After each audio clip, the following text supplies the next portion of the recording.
let's get into night one's main event. It will be the triple threat match of Seth Rollins taking on Roman Reigns, taking on CM Punk. Now, the story going into this match is one of a long history, and it goes back to 2000. I want to say 15. Was it 2015 that the Shield debuted? Seth Rollins, Roman Reigns, Dean Ambrose at the time, attacking and interrupting a match between John Cena, Ryback, and CM Punk. Now, the three guys of the Shield came in, beat up John Cena, beat up Ryback, put Ryback through the table, but they didn't do anything to CM Punk, right? And behind the scenes, if you were watching, you knew that the Shield was supposed to be CM Punk's, group. They were supposed to be his, bodyguards. That's why they came out there with the riot gear and things of that nature. But on screen, that never really came into fruition. They didn't ever connect the two. The Shield just went on to do their own thing and really dominating the industry. At the time, we did need new stars in WWE, and that we got with Seth Rollins, Dean Ambrose, and Roman Reigns. Of course, Roman Reigns was the main guy to be pushed because he was seen as Vince McMahon's guy, right?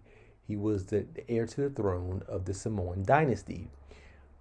Seth Rollins, good for him, he was Triple H's guy, and so the Shield, they wrecked through everyone towards the tail end of their run. Matter of fact, before we even get to that point, they won tag gold, Roman and Seth, and that's even their history as well. They were tag team champions. Dean Ambrose was United States champion. Leaving the Shield, Seth Rollins turned his back, putting a chair to Roman Reigns' back, beating Dean Ambrose down as well with the chair, and siding with Triple H on screen as a part of the Authority as Triple H's golden boy. Not too far from there, Seth Rollins would go on to be Mr. Money in the Bank, ensuring that he will be a world champion in the future. At that time, Roman Reigns was getting his push as well, right? So you had Seth and you had Roman being pushed strongly into the main event scene as single stars. Seth Rollins will cash in his Money in the Bank briefcase at WrestleMania 31 in the main event where Roman Reigns were facing Brock Lesnar, right? Roman Reigns was in a WWE Championship match, getting a huge push. Seth Rollins cashed in, and he walked out of WrestleMania as the WWE Champion. Rollins will go on to hold that title for almost a year, right? Until like late November, where he will suffer an injury at a live event. He will have to vacate the title. They will have to put the title on the line in the tournament, a Survivor Series tournament, which we saw again, the Golden Boy, Vince's Golden Boy, WWE's Golden Boy, in the finals of that tournament, Roman Reigns versus his Shield brother, Dean Ambrose.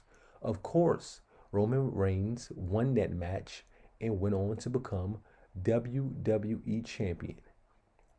Roman would then go on to a feud with Triple H, and the rest is really history. Roman Reigns will go on to main event multiple WrestleManias. Seth will go on to win multiple championships. And these two will have a precedented career. All of this going on, CM Punk will leave WWE in, I believe, 2014. We wouldn't really hear much from Punk as far as wrestling goes. He will go on to have a UFC career, a blunder of a UFC career. Around 2018, 2019, we will see a new wrestling company coming into fruition, that of All Elite Wrestling, taking the wrestling world by storm and creating competition for the juggernaut known as WWE, right? Not too far into that company's existence, 2 years in, right? CM Punk would then make a huge, and I mean a monumental return to professional wrestling. right? In ring, because prior he did make a on-screen appearance in WWE show called WWE Backstage, and speculation will go on to people believe that that would be like an entry level of him getting back into WWE. But that wouldn't go on for long. Like I said, he would debut in AEW in 2021. He would have great matches, great feuds with MJF and Mox and of the like before about 2 years into his stint, getting into injuries and backstage trouble and things of that nature. CM Punk haters will call that, old Punk coming out. Um, Before eventually leaving AEW, and I want to say 2023. And to me personally, it was a shoe-in for him to go back to WWE because, of course, WWE watches AEW. AEW is, a competitor to WWE, and WWE saw what CM Punk was doing over there. They saw the magic he was creating, like I said, with MJF, John Moxley, him putting over young stars like a Ricky Starks, and things of that nature, winning the AEW World title twice. And not too long, yes, he made his long awaited return to WWE at Survivor Series. In that match, we've seen a heated Seth Rollins. Seth Rollins, I want to say, was legitimately furious.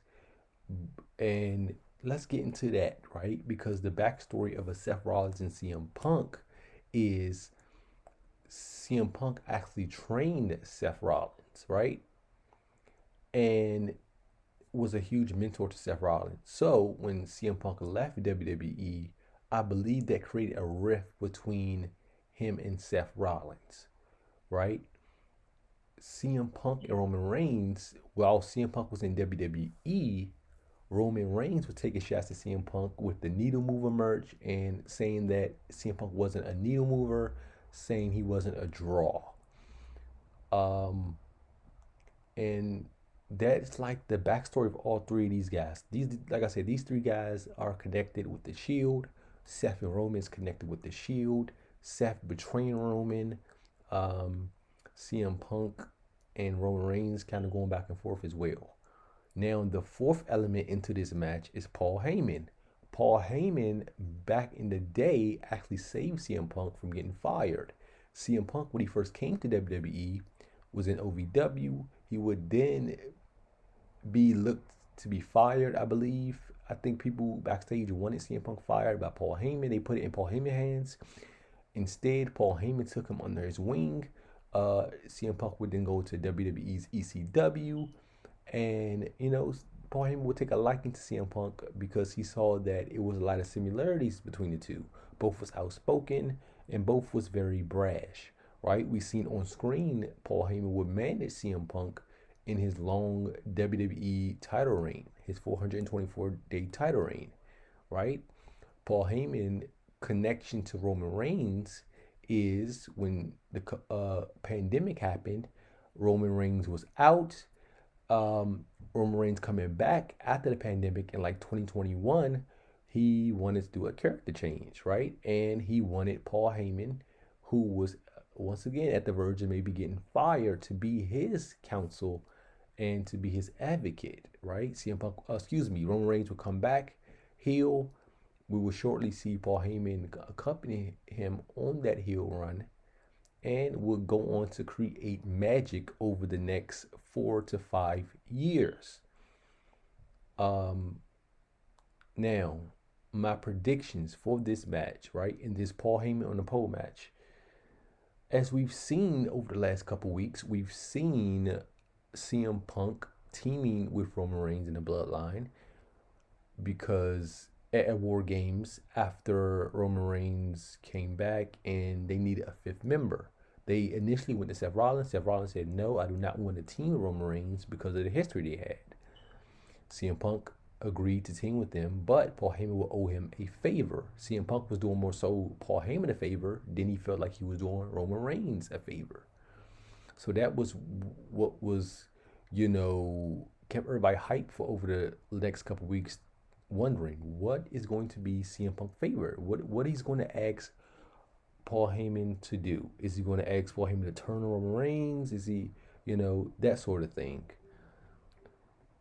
Roman Reigns, this whole time has always been the guy that people turn on. Seth Rollins stabbed him in the back. Sami Zayn stabbed him in the back. Jey and Jimmy Uso stabbed him in the back. And so he feels like Paul Heyman had just stabbed him in the back by choosing CM Punk over him. Seth Rollins kind of snuck into the Paul Heyman story with saying that Paul Heyman owes him a favor because Seth Rollins didn't beat him up. That one's not as strong as the other two, but we'll see how that goes. And I feel like that's something that's really rumbling kind of around amongst the wrestling community, amongst WWE fans. Now, my prediction for this match is, Roman Reigns or CM Punk could win. And honestly, there's a slight chance that Rollins could win. This being the main event is rightfully so. These three guys are stars. They are your current stars in WWE. But me in particular, I just feel like this is CM Punk's first main event. Why would you have him lose? Right? Why? I think, I don't know. I can't really see that much in the future for this one. Right? These are the one of the matches that I can't really see the outcome. And I'm interested. That intrigues me to see what WWE is going to do. Me personally, I will have CM Punk win. This is his first main event. Paul Heyman is looking to be his manager, be in his corner for this match. So, why not really tell? Because CM Punk and Rollins has been feuding since earlier this year. CM Punk beat Rollins on Netflix debut. Rollins inadvertently got a win due to Roman Reigns. So they're like 1-1 kind of right now, right? I don't think that should be broken unless they have another one-on-one match. I think the more intriguing thing to do would to tell the story between CM Punk and Roman Reigns now. You got to get onto that page. You have CM Punk win, and I think he should pin Roman Reigns. Right? Roman Reigns missed the main event. Main evented what, 10, 11 times? This is CM Punk's first main event. Half Paul Heyman inadvertently cost Roman Reigns the match. And CM Punk gets the 1, 2, 3, right? Maybe you have like Seth Rollins stomp Roman, Punk do something, knock Rollins out of the way. And then you have CM Punk capitalize pinning Roman Reigns. You can have Paul Heyman shocked and stuff like that. And that could kind of leave a cliffhanger for the Raw after Mania in months to come, right? I think we need to have that CM Punk and Roman Reigns one-on-one. Maybe you can have it at like SummerSlam. Let's get into star ratings for this match. Anticipation and excitement going into this match. My anticipation and excitement, I would say I'll give it 4 stars. I'll give it 4 stars due to a lot of the backstory that's been told. Like I said, with Seth, Roman, Punk, all having this huge history. The, gem of Paul Heyman being added in, who's he going to side with. Yeah, it's up there. The quality of the match, I feel like 4 stars. All these guys are going to deliver, a high caliber match. Seth, workhorse. Roman know how to pace himself. Sometimes it can go too slow in a match, but with 3 guys, I feel like the action is going to be more, there. You're going to have your slow pace of the match sometimes. You're going to have, a Roman Seth thing going on. You're going to have Punk and Roman, Punk and Rollins. There's always going to be something going on. Honestly, I want to give the quality of match a 5, but I just feel like it's not going to be perfect, So I think really a 4.5 will really do, but 4 is still pretty solid. Now, how strong the rivalry and story was going into this match, That I will give it 5 stars, just because how long this story has been told, right? This is not a story that's just been told this year or even last year. This is even a story that's has been being told since Roman and Seth debuted in WWE, right? So this is a story of over 10 years, right? Even with CM Punk leaving, coming back, right? The animosity that Seth Rollins have against CM Punk. I'm pretty sure Roman has animosity to CM Punk because of it, but Roman's not really saying it, right? Roman's not expressing it. Roman's more focused on Paul Heyman and his involvement with CM Punk, right? Um, and Seth Rollins is being like the sneaky, conniving guy, pointing out, Paul Heyman is choosing CM Punk over Roman, and he's getting inside Roman's head because of it, right? So there's a lot of elements going on here, and it's going to be amazing. I feel like, honestly, this is main event caliber, right? And Paul Heyman is going to be the factor, a huge factor in this match, right? Is he going to side with Roman, right? Is Roman, we already seen Roman push Paul. So is Paul gonna do something, not even inadvertently, but totally to, screw Roman over? Now, is he going to screw Roman, but inadvertently screw Punk and have Seth win, help Seth, right? I mean, there's a deep story here, Is Paul Heyman going to help Seth win, and is Paul and Seth going to be a part of this Hollywood faction with The Rock and John Cena? There's like some of that going on, but I don't know. I'm not really leaning to that. I think Paul Heyman is with Punk. I believe Punk should win his first main event and walk out this one a victor. Overall, this match is going to get 4 stars from me. Let me know what y'all think. Let me know, who do you have winning? Who's Paul Heyman siding with? And how excited is you for this main event match? I love wrestling.